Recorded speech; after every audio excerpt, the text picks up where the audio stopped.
kama jagoro mongirore migao mar arita Dr. Raymond Omollo ni e nyim kamati mar od bura. Institution can able to pay the minimum that or even more.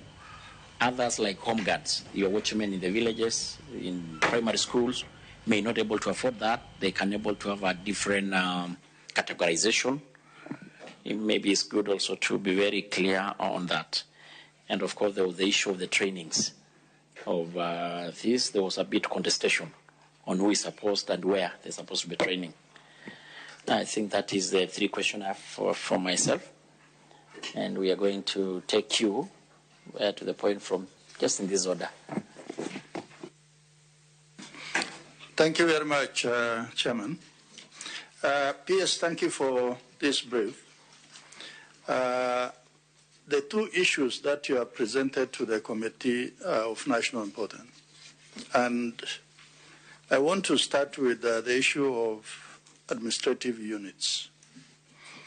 What we see is a zero-sum game that is operating, where within a county you can have a constituency that has 4 sub-counties, another one 2, another one 1, which potentially has a source of conflict that must be deterred if your ministry moves with the necessary speed. There's also something that you haven't talked about in terms of setting new administrative units. And this, I believe, is the issue of political correctness and political expediency, which has brought all this confusion and concerns to Kenyans across the board. So going forward, my question really is on priority. What do you see yourself prioritizing within this financial year, and what can you put behind?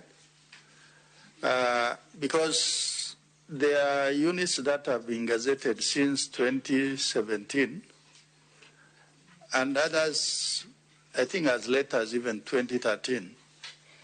But we see that there are units that were gazetted in 2021, 2019, and they are already operational. And even for us legislators or Kenyans, they are concerned. Why would a unit that was gazetted much earlier is still out there on papers, while one that was gazetted the other day or just promulgated the other day is operational?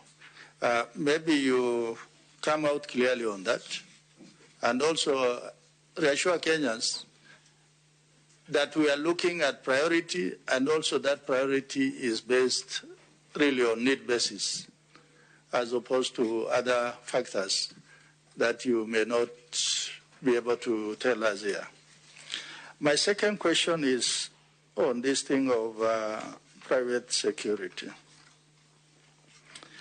In Parliament, listening to some of our colleagues, and also out there, people are really concerned not just about having these private security firms, but about how much they can be paid, how much they cannot be paid, compensation, and all that. From where you sit, and also your ministry, having a sort of corollary security apparatus outside the law actually in itself is unlawful, because our Constitution recognizes just one law enforcement agency, and that is clearly enshrined in our Constitution. What is it that we can do to make sure that, other than these statutes, there are also certain guidelines we have set to make sure that these institutions, once these laws are promulgated, actually come within the ambit of what the framers of our Constitution seek, that they can operate